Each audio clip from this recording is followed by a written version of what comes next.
Dan, you are live. Thank you. Good evening and welcome to the March 10th, 2021 meeting of the East Lansing Planning Commission.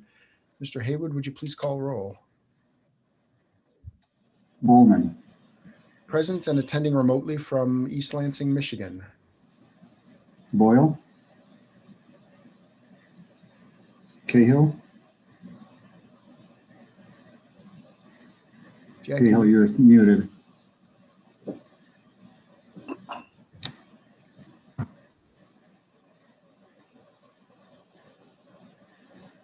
Cahill present and attending remotely from East Lansing, Michigan. Thank you. Sullivan. Present and attending remotely from East Lansing, Michigan. Williams. You are also muted. I am present and attending remotely from East Lansing. Thank you. Wolf. Here and attending electronically from East Lansing. Lapine. Present and attending remotely from my home in East Lansing. Thank you. Wagner. Here and attending remotely from my house in East Lansing. And Hendricks. Oops. And Hendricks, was just appointed. Thomas Hendricks was just appointed by the City Council last night to fill the vacancy. Oh, here he is. There he is. Welcome, Hendricks. Go ahead and we're calling roll right now, so you're just in time. I'm here. Great. And he'll catch on by, I'm assuming you're attending remotely from your home, and could you state the city and state where you're in? Yes, East Lansing, Michigan. Thank you. We have a quorum. Thank you.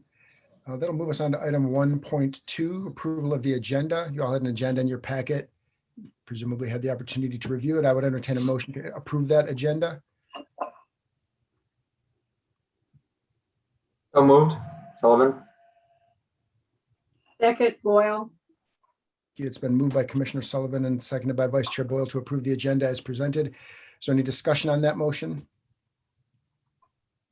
Seeing no hands, let's have a voice vote, and then I'll go back and read my script. All those in favor, please signify by saying aye.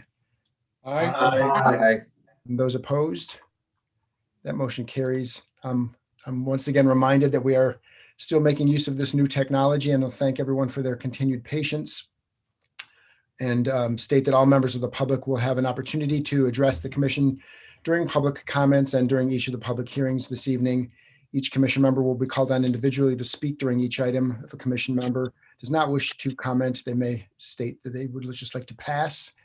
Commission members are reminded to state their name before speaking or making a motion, and so on, and all votes of consequence will be taken with a roll call vote. That said, we'll move us on to item 1.3, approval of the minutes. I'll entertain a motion to approve the minutes. Williams, so moved. Sullivan, second. Thank you. That's been moved by Commissioner Williams and seconded by Commissioner Sullivan. I do have one minor adjustment that on page 1, it indicates or it suggests that Commissioner Lapine was not present, and indeed she was, and then states in the body that Commissioner or the Vice Chair Boyle was present.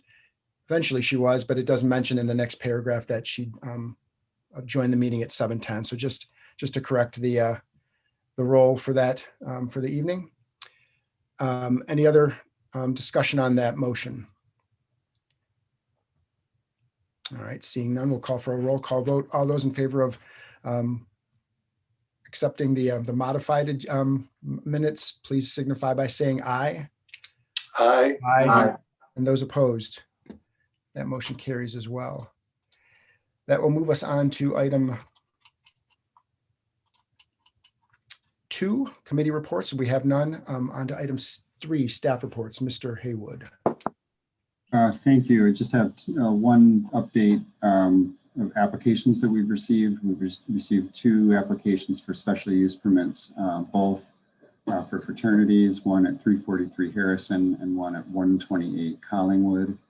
They are both existing facilities. One was a non-conforming excuse me, I guess if you will, a grandfathered use, making a minor adjustment to their site plan. So they need to come in for a special use permit. And the other is transitioning from a apartment complex to a fraternity. That's all I have tonight. Back to a fraternity then, the 128 Correct. Collingwood. Yep. Any questions for Mr. Haywood? All right, then that'll move us on to item 4, commissioner announcements. I personally would like to take this opportunity to thank or to welcome Commissioner Thomas Hendricks to the Planning Commission. Mr. Hendricks, I'll give him an opportunity to introduce himself, but during his interview, we found that he's an employee of DTN. Is it management company? Is that the proper name? Yes, you got it. Okay, terrific. And he comes to us from the Historic District Commission. I'll pass on just a brief anecdote that most of you know, that one of the questions that we asked during the interview is, how comfortable do you feel telling an applicant that you can't support their proposal? And Mr. Hendricks was bold enough to remind me that he spoke against a presentation that I had made to the Historic District Commission in the past, and that and we still, I think he did an outstanding job in his interview, and I would very much like to welcome him aboard and thank him for his opportunity to serve here. If you'd like to add anything else, Mr. Hendricks, please do. Add anything else, Mr. Hendricks? Thank you, Mr. Bowman. I'm just delighted to be here. I thank you guys for having me, and I look forward to doing great things with you. So thank you. Absolutely. Any other commissioner announcements? All right, then that'll move us on to item 5, communications from citizens. I'll have to go back to my script here again. We'll now move on to the public comment portion of our meeting. Each caller in our queue will have 5 minutes to address the commission. At the end of 5 minutes, they will be placed back on mute. Callers will be identified by the last 3 digits of their phone number. When called upon, you will be unmuted.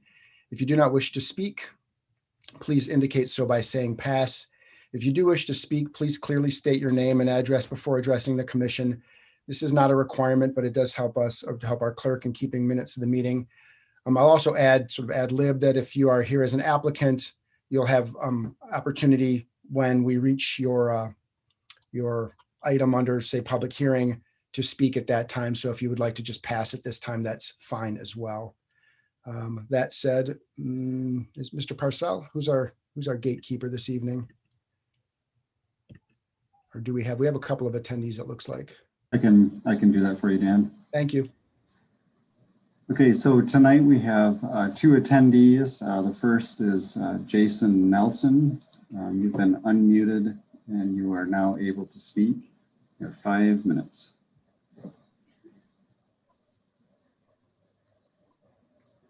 Looks like there you go. I'm just here representing Graduate Hotels for the agenda item that's on the agenda. Great, thank you. The next attendee that we have tonight is Jessica Moray. Ms. Moray, you have been unmuted and are now able to speak. You have 5 minutes. Hi, yes, I'm also from the Skeen Law Firm, and I am here on behalf of the applicant as well for any questions regarding the application. Okay, thank you very much. And that's all the attendees we have tonight. Thank you. All right, that will move us on then on to item 6, our only item of business this evening. It's a public hearing. And this is a consideration of a special use permit application from Collegiate Catering East Lansing LLC for the property at 133 Evergreen to allow for a restaurant to serve alcoholic beverages. The subject property is zoned B3 City Center Commercial District. Is this Mr. Parcell? Yep. Please. It is. Well, good evening, everyone. This application is part of the Graduate Hotel, which was the site plan special use permit that was approved as part of the overall development on the corner of Abbott and Grand River. So existing there already is the 10-story hotel. This special use permit is to serve liquor at a rooftop restaurant bar and a ground floor cafe in the lobby. The lobby is approximately 1,400 square feet and 82 seats. The rooftop exterior is, or the rooftop inside is 1,200 square feet approximately, with 48 seats available, and then approximately 1,200 square feet with 48 seats available on a rooftop that is outside. There's no later hours of operation than midnight, and that's only Friday and Saturday. It closes Monday through Thursday at 11 p.m. Ultimately, there's a food menu included in the staff packet, but it's an application for a bar and a restaurant and a hotel as you'd normally see at some hotels. They have enough menus to be considered a restaurant on the rooftop at all hours for serving alcohol, which is something staff reviewed with in regards to the code. So it meets the definition of a restaurant, and it's the space is already built into the hotel development. So I'm happy to answer any questions you have, but relatively straightforward for the ask here. Mr. Commissioner Sullivan? Hey, Jake, were the hours selected by the applicant, or was there some sort of restriction that required them to be closed by midnight on the weekends? It was on the application, so they selected the hours of operation. Other questions for staff? I have one that I think might be a question more for the applicant, but just to assure that this is essentially one, I'll say owner, so that two special use permits wouldn't be needed, and that there's effectively two establishments, but if they're all under one owner, one presumes that only, only one liquor license, and therefore only one special use permit would be required. So I guess if you don't know, I'll certainly ask the owner when they make their presentation. Yeah. In my interpretation, while they have different names referring to the ground floor cafe and then the rooftop restaurant, I would say that the special use permit would be going to the hotel to graduate. So that would be the owner. And then both of these would just be existing within the hotel, not two separate establishments outside of, they wouldn't operate without the hotel being there. Right. Okay. I would imagine that as well, but let's just be sure to verify that. No, great question. Absolutely. Any other questions for staff?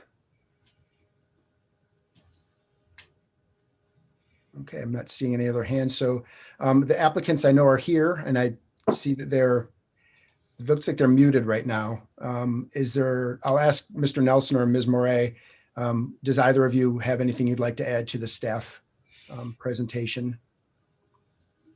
No, but just to confirm that, yes, it would be one owner that would be for all spaces within the hotel. Okay, thank you. Ms. Moray, anything else?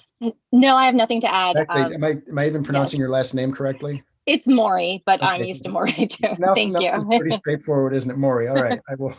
Yeah. Okay, thank you. And does anybody have any questions for either of the applicants? I'm not seeing any hands, and so, Commissioner Wolf, excuse me. Yeah, on the diagram of the ground floor, can you, maybe this is a question for the applicant. Can you explain where the limits of the cafe are? Because you talk about a capacity for the cafe and a capacity for the entire floor. And I'm wondering just where the distinction is, since they seem to just flow into each other. Yes, that's correct. So the Poindexter is a coffee shop and cafe that will just be a part of the lobby entire area. And then for beverage service, it'll just be bottled beverages, just for like a quick grab while guests are waiting in the lobby or whatever they want to enjoy.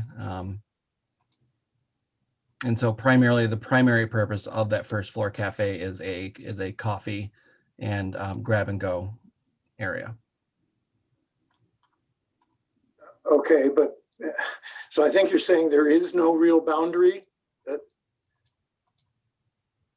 Correct. According to it's 98 seats. Is that correct? Sorry, I don't have it right here in front of me, but yes, that would be the entire seating of the lobby of the Graduate Hotel.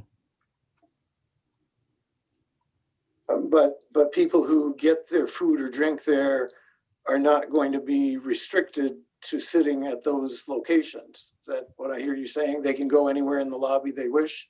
Correct. Okay, it's kind of an unusual situation, and the numbers presented give sort of a different picture than that. I'm not sure there's a problem with it, but it's not quite what the specifications seem to say.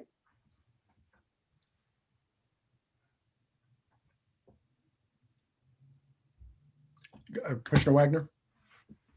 Yeah, I actually didn't think about that either, Chris, until you just mentioned it.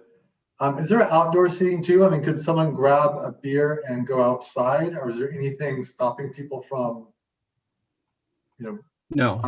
buying a beverage and leaving? No, there's no outdoor seating on the first floor.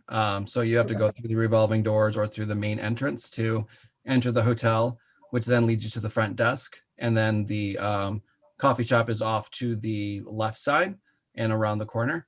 There's no main door that's on Grand River side. I'll pop in on there. In the staff report, page 17 of this individual item, I don't know what it is in the overall packet. We asked some questions to one of the representatives, and one was if the liquor license covers the outdoor area and the courtyard of the ground floor. And the response is that the liquor license covers the whole property, as a liquor license does by definition, but the outdoor area doesn't have any seating or service. That was what was provided to us through correspondence when we asked this question. Yeah, that's on page 22 of 39 of of the whole packet. Thanks, Mr. Purcell. Mr. Haywood? Yeah, I don't know if I'm allowed to ask a question here, but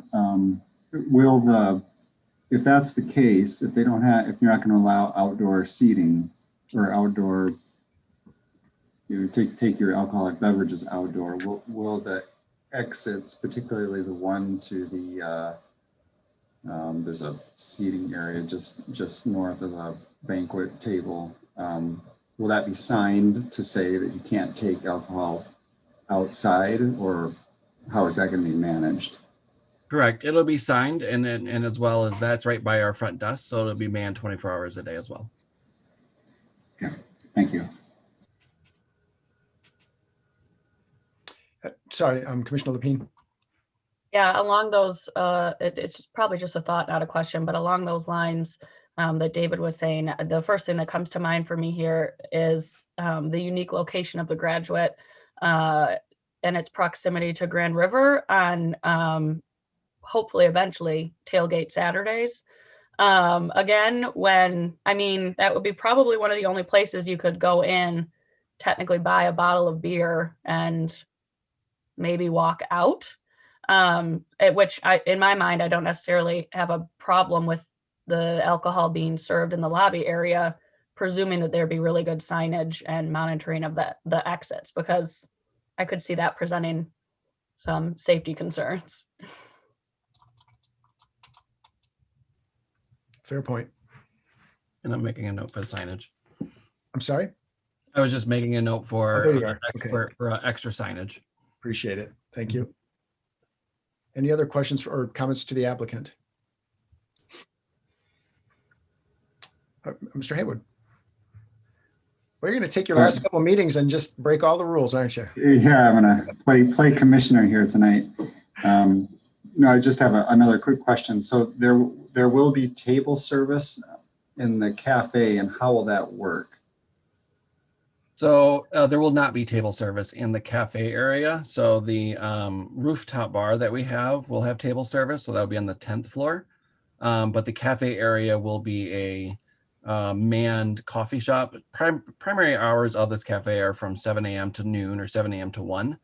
But it'll be like a barista that will be serving coffee, grab and go, and the occasional if somebody wanted a beer at lunchtime.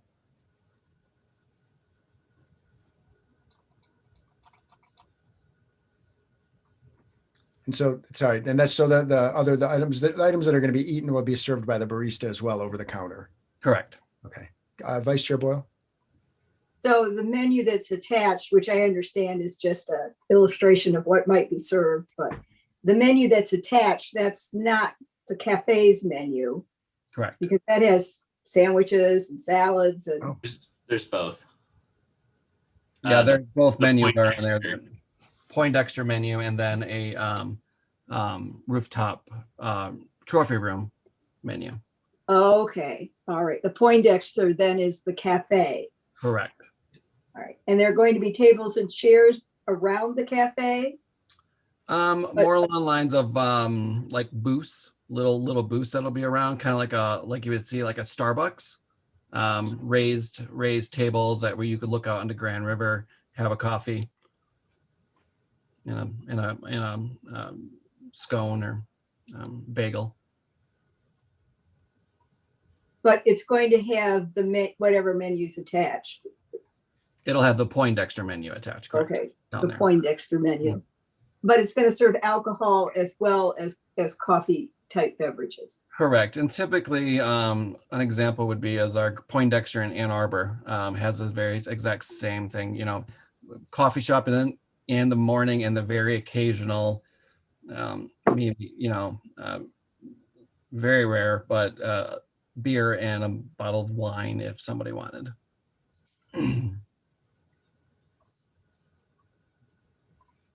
Thank you. Any other questions for the applicant?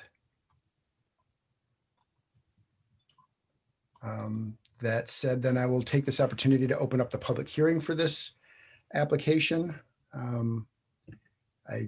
Looking at our list of attendees, and it looks like the only two attendees are the applicants. And so unless we get a call in the next moment or so, I will close the public hearing and return this matter to the commission. And any final questions for the applicant or any directions for staff? Commissioner Wolf. Yeah, I'm still a little bit bothered by the capacity and the measurements and the fact that the numbers we're being given don't really reflect what could happen in the space. So apparently people can, a very large number of people can come down and get their food and or beverages and can go anywhere they want in the lobby. So it certainly seems as though we're understating the size and capacity of the restaurant itself. And I'm not sure what to do about it. As I said earlier, I'm not sure it's a insurmountable problem, but it certainly isn't going to be measured in the way that any of our other restaurants are. I wonder if the staff have any comments on that. Or... Yeah, I will speak on it a bit. I think that it's really kind of shown on, what is the page number? Sorry, it's hard doing this on one screen instead of two. Page 26 of this, the individual item packet for the staff report and the plans. It is everywhere in the lobby, yes, but I mean, most of it is condensed around where the bar is, kind of on the Grand River side, the south side of the structure. Because if you look at it and you walk in the revolving doors, the mental image, the desk is in the front right there. And then there's kind of like the larger banquet table, I'm guessing for meetings, like relatively an open air conference space. But then everything else appears to me as it would in a regular hotel lobby. There's bars with like 5 seats on them up against the window and by the lobby, and then some small tables and a small lounge. And I mean, if you look at it as the measurements, the capacity for this area is 94 people, and I think there's less seating provided than that even. So you can move. When they say you move throughout the lobby, I think it means you can move to the tables around there, or if you go past the desk, you move to the larger table on the north side of the lobby. So I think it's a relatively still pretty compact area. I get traditionally it's not the same as you'd look at a restaurant with a liquor license, but I guess also there's not it's not like a bar in terms of there being cocktails, but the lobby itself is seemingly pretty all flowing down towards the Grand River side where the seating is, with the exception of the one table, which looks more of like a workspace table. So I think that the way the seating's designed, although people can move throughout the lobby, there's really nowhere for them to go and sit other than the smaller area surrounding the bar. So I think for it has to be measured how it is in the staff report and looked at the occupancy that way, because it is in the entire lobby and there's no real barrier, but it all kind of points into the seating area provided by them around the coffee bar there.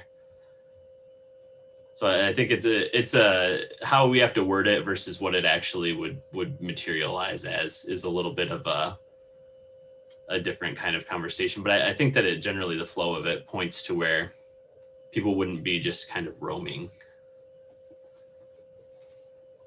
Commissioner Wolf, are you concerned that there's, well, please go ahead, ask your question or your comment. So, so the measured area for the cafe does not include, if I understand you right, does not include the southeast corner seating area. Is that correct? I assume it stops with the 3 square tables that are oriented north-south. Southeast. Like the 2 couches and the 4 chairs there. Yes. And yes, and the chairs to the north of them. Yeah, I think it is all of them. I mean, it's for 84 seats, but that's just counting all of the seats that are in the lobby. Oh, you think all of that is included in it? Yeah, I think that you could get something from the bar and go to the north seating, the large table, or to the small lounge right there. Well, yes, I know you could go there. What I'm asking is, in the dimensions for the cafe, the actual measured area where you got the square footage, what are the limits of that on the diagram? I believe on the page I was referencing, it's everything that is not kind of hashed out, with the exception of the fitness area. I'm not sure what you mean by not hashed out. I don't see any hashing on page 26. So like the north portion and the center portion are I'm guessing the employee space, and then there's some I see diagonal lines through, and then the restrooms. I'm guessing it's pretty much anything except for the restrooms and fitness center is calculated into that. All right, can you check on that? Can you check on that before we see this back again? Yeah, we'll double check. That's just how I interpreted it when I looked at it, is the kind of L shape around the middle of the building. This is the whole lobby. Or if the applicant was the one who did the measurements, maybe they could respond to that right now. Did staff do the measurements for that, or? The applicant provided them.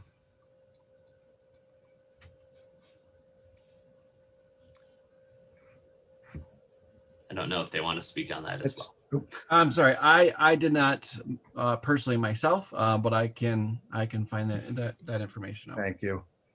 Let's just see that, maybe a slightly clearer picture at our next meeting then, please. Any other questions for staff or for the applicants? Commissioner Cahill? I would be interested before the next meeting if the Marriott Hotel could be looked at, which has a similar setup. There it's actually more of a bar than what seems to be contemplated here. Mm-hmm. But I would be interested in knowing what restrictions were put on the Marriott as far as traveling throughout that first floor. I will take a look. Thank you. Other questions for staff?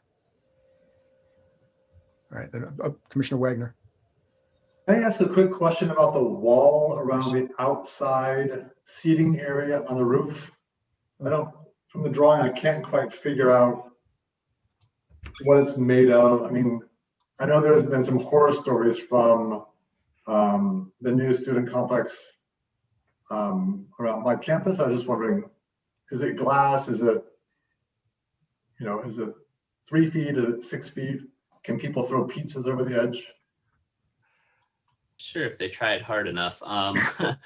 I think it is glass. The dimensions of the height, I don't know offhand. David might have them. But I can't remember back from when the construction permits were issued. But I do believe that it is glass. That's certainly something that we could find before the next meeting. Yeah, definitely. It's on our plans somewhere. I don't see anything on the ones that are in front of us, but it's just FF&E stuff typically. There's a couple of other comments about some of the other. Go ahead. The other fixtures. I can confirm that it is glass. Thank you. Other questions for the applicant or for staff? All right, Mr. Parcell, you've got good direction. Yeah, I will say that I did have this up right now for the Marriott. There is a limit of no more than 100 patrons being served alcohol in the ground floor restaurant / business center area at any time. And that is the condition of approval put on by council. So Commissioner Cahill, I hope that kind of helped clear that up for you. I would also be curious if the square footage was figured the same way for that as what we're looking at here. Yep, I will take a look. But it is defined that there is an existing condition of approval there for that. So, well done, Commissioner Wolf. Yeah, I want to point out some of the things in the report that led me to ask these questions, so you can take a look at them and see if you can clear them up.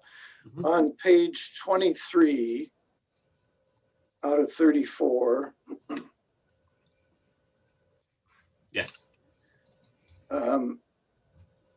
It lists the occupancy of the Poindexter. Mm-hmm. And it says it's 94 for the cafe area only. Mm-hmm. And 204 for the whole lobby. So there's a strong implication there that the cafe is only taking up half or less than half of the lobby itself, right? Yeah. And that its capacity is 94. And just above that, for the area of the Poindexter, it says it's 1,400 square feet. Mm-hmm. And the whole lobby is 3,000 square feet. So that's why I was asking, can we see what the supposed limits to the cafe are? It should represent, what is that, 40% or so of the floor area of the whole lobby? Yeah, I will ask the applicant how they got those numbers. And then I just wanted to point out on the, okay, so it says there the occupancy of the whole lobby is 204. But in the staff report above,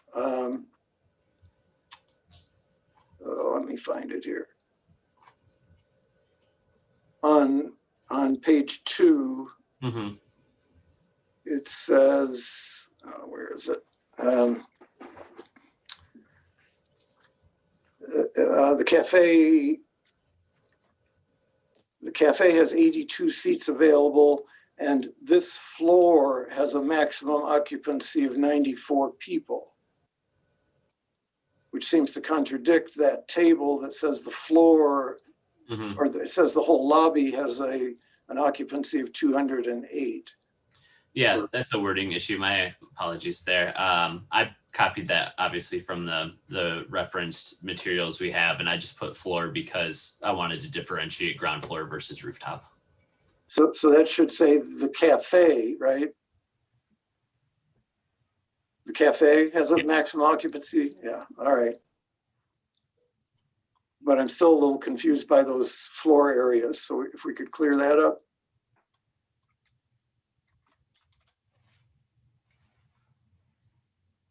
Commissioner Wagner.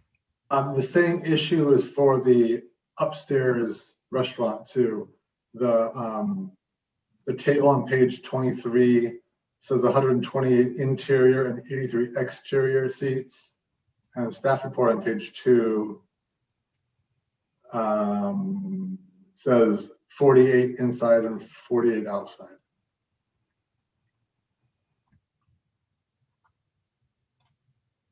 So I have to find that document.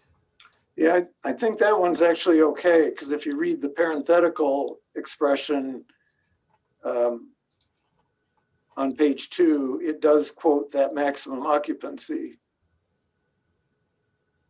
Yeah, it's 128. The 48 is the number of seats, Mm-hmm. which is lower than the allowed occupancy. Yeah.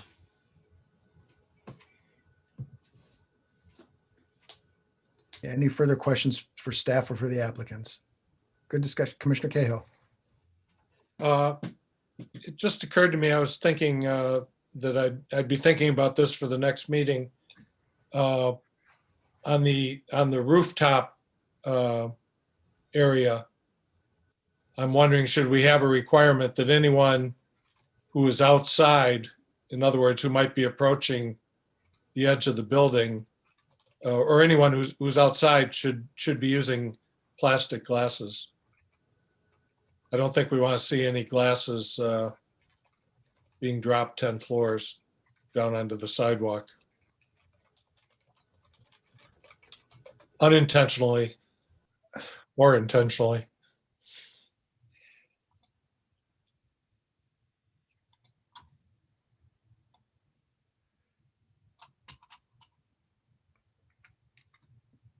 I will make a note of that to relay to the applicant as well. Sorry, I'm typing everything out as we go.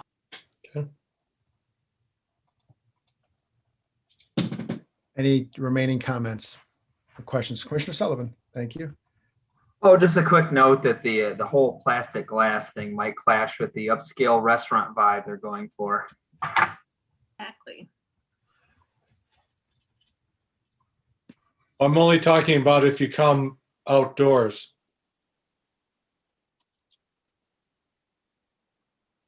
Yeah, Commissioner Wolf, maybe you've got a solution here because No, I just had a different reaction looking at the upstairs menu. I wouldn't exactly call it fine dining. Maybe the vibe they want is that, but the food doesn't seem to show that.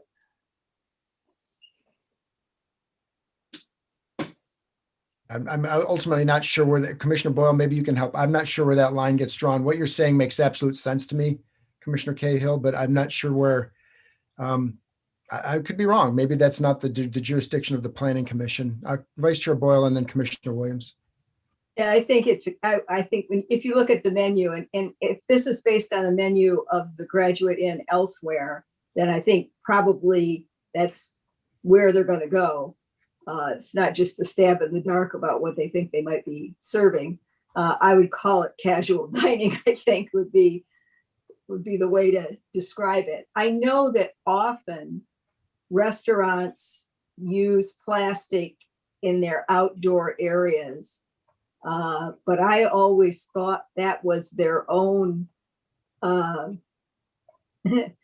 easier to clean up and control than that it was a part of a special use permit. I guess I'm wondering whether planning has any information. We have other second floor outdoor eating areas, at least one other in East Lansing. So I'd be interested if that's ever been in a special use permit.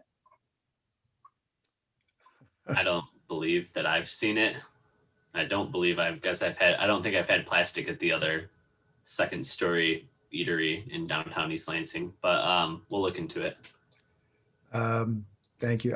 Commissioner Williams, Commissioner Cahill, Commissioner Wagner, and Commissioner Lapine in that order. Commissioner Williams? I have reservations about mandating plastic. It's certainly not a very green option. And beyond that, I guess I hearken back to my old time teacher days, and it just feels like we're regulating to the least common denominator in terms of behavior. So I'm just not sure I'm in favor of that. Thank you. Commissioner Cahill. Yep, go ahead. Yeah, I would just say that I think there's a big difference between something being dropped from the second floor and from the 10th floor. Yep. and 10th floor is potentially fatal. And that's the concern I have. And I understand the environmental issue could be paper too, I suppose. It doesn't have to be plastic, but just something that wouldn't be glass and heavy that would gather speed as it's traveling down its 10 floors. Landing on someone's head, hopefully not mine. I see a bunch of hands. Commissioner Wagner, Commissioner Lapine, and then Vice Chair Boyle. Yeah, I'm sort of torn, but I agree with Jack. I'm concerned about the number of people who can stand outside versus, I mean, like LS Tech, most people are seated. And I looked at the menu, they have Jello shots on the menu. I mean, it seems more like a bar than fine dining. Thank you. Commissioner Lapine.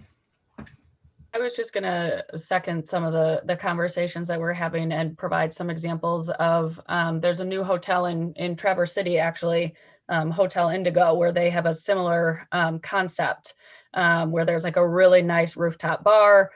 You are not allowed to bring any glass up there. One, because it overlooks the lake. And two, there's a big sidewalk right below. But they use really innovative, like all paper recyclable products. I did notice the fact that there's Jello shots on the menu, which is fine. But I also think that to me, what comes up and makes me think that there should be paper or plastic or something of that manner is, one, that the hotel rooftop will be open until midnight, and two, the location and proximity to all of downtown East Lansing bars.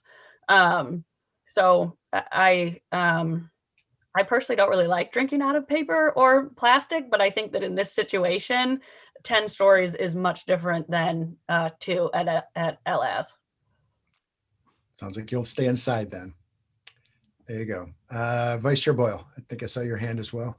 Well, and I guess maybe this highlights another concern that I have, and that is the height of the barrier around the cafe area, because this is downtown East Lansing and we can't count on patrons not to try and throw things off the roof. So I guess that's information I would like for our next meeting. Some real specifics about what the surround is going to be for the outdoor eating area. That's a good idea. That's a great idea. We can get that information from the restaurant. Vice Chair or Commissioner Wolf. Yeah, I would like to hear from the applicant if they are familiar with many of the other hotels in the graduate lineup, and if they have rooftop locations like this, and do they offer only plastic there out of their own volition? I'm pretty uncomfortable mandating that. I understand the concerns everyone or some of you have here, but it seems to me like we're meddling a little bit for reasons that are perhaps not necessary. But as I said, I'd like to hear from the applicant, if not tonight, at the next meeting. Mr. Nelson or Ms. Moray, if you don't know, that's fine. We will see this again, but sort of you've heard the concerns expressed, and if you could bring back some better information, that would be appreciated. Absolutely. Thank you. Commissioner Sullivan. Yeah, I'm mixed on the issue, but rather than mandating what specific materials are to be used, I think it would be easier just to prohibit that glass is used. I don't know how heavy they are, but I know that there's restaurants like Tavern Tap downtown used to use metal cups, and they're a little bit lighter. That could be an alternative. I'm not sure if they're any less dangerous, but I think it's easier to prohibit glass than mandate the use of plastic and mandate the use of paper and go that direction. Thank you. Any remaining discussion? I think we've heard from everybody. Commissioner Williams, thank you. I guess just one final thought. I think this decision is probably going to be driven more by the owner's own liability considerations than by regulations that this body might impose. And if I could have a Yes, statement. please, Mr. Nelson. I just confirmed. So we do have a new rooftop bar at the Graduate Tucson. It's a 14-story building, and we use glassware there, as well as a rooftop bar at Graduate Oxford, and we use glassware there as well. Right. Thank you. Commissioner Wolf. And do they have open patios like this one? A rooftop restaurant bar could be totally enclosed. And Yes. So Graduate Tucson has a rooftop restaurant and pool. okay, where the patrons can take their food and drink to the pool? Correct. Yep. And then Oxford just has a open rooftop bar concept that is very similar to what we have, what we're building in East Lansing here. Commissioner Cahill. I would be interested in whether there are, whether the design of the buildings come right up to the edge next to a sidewalk in those buildings. In other words, what's directly below them if something gets dropped. And I can find that information out. Thank you, Mr. Nelson. Hmm. Any remaining discussion? Okay, thank you all. We'll see this in presumably in 2 weeks. We have no old business or new business, which brings us on to item 9. Commissioner concerns other than falling glassware. I'm not seeing any hands. Legitimate concern. I don't mean to make too light of it. That if there are no, Commissioner Cahill, excuse me. I would be concerned that Thomas, as a new member, is getting the wrong impression about how these meetings go. Exactly. They're Well, usually longer. I was actually going to thank him for being a sort of a lucky charm and getting us out in under a half an hour, but yes, that generally speaking, this is actually a relatively short meeting. We did explain that to him during his interview, that about 2 hours typically and about the same amount of prep work. You did pick a good one to cut your teeth on, though. Yes, indeed. Yes, indeed. Good. Glad you could join us. Any other concerns? Then a motion to adjourn would be in order. Wolf, so moved. Thank you. Cahill support. It's been moved by Commissioner Wolf and seconded by Commissioner Cahill to adjourn. All those in favor, let's have a voice vote. All those in favor, please signify by saying aye. Aye. Aye. And those opposed? That motion carries. We are adjourned at 7:49. Thank you all. Let's be safe, and we'll see you in a couple of weeks. That was great. Thank you. Good night, everybody. All right. Thank you.